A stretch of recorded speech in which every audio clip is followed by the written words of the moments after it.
খুলনায় মেধাভিত্তিক TV reality show Ispahani Mirzapur বাংলাবিদের ষষ্ঠ পর্বের বিভাগীয় বাছাই পর্ব অনুষ্ঠিত হয়েছে। সকালে জেলা স্কুল দিনব্যাপী এই প্রতিযোগিতা আয়োজন করা হয়। অংশ নেয় বিভিন্ন শিক্ষা প্রতিষ্ঠানের ষষ্ঠ থেকে দশম শ্রেণীর হাজারো শিক্ষার্থী। বাছাই পর্বে সাহিত্যিক ও ব্যাকরণ ভিত্তিক বহু নির্বাচনী প্রশ্ন এবং অনুভাবনমূলক প্রশ্নোত্তরের মাধ্যমে সেরা প্রতিযোগিতার নির্বাচন করা হয়। তারা পরবর্তীতে ঢাকায় চূড়ান্ত পর্বে অংশগ্রহণ করবে।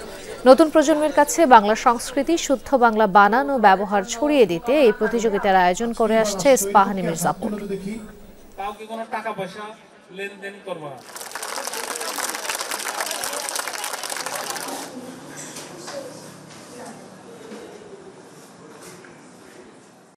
বাংলা সাহিত্যের বিভিন্ন শাখায় যে আমার প্রস্তুতি নিতে হয়েছে, এই জিনিসগুলো কিন্তু এই ধরনের অনুষ্ঠানে অংশগ্রহণ না করলে জানা যায় না। বর্তমানে যে আধুনিকতার ছোঁয়া চলে এসেছে আমাদের বাংলা ভাষার মধ্যে, সেটা থেকে আমরা বেরিয়ে আসতে পারি এবং আমাদের বাংলা ভাষার যে ঐতিহ্য, যে সংস্কৃতি, সেটাকে আমরা রক্ষা করতে পারি। ইস্পাহানী মির্জাপুর বাংলাবিদ আমাদের আয়োজন করার মূল লক্ষ্য হচ্ছে বাংলাকে সারা বাংলাদেশে, বাংলা যারা আমাদের নতুন যে প্রজন্ম আছে তাদের কাছে বাংলার সঠিক চর্চা, বাংলার সঠিক উচ্চারণ, বাংলার ঐতিহ্যকে সঠিকভাবে ছড়িয়ে দেওয়া।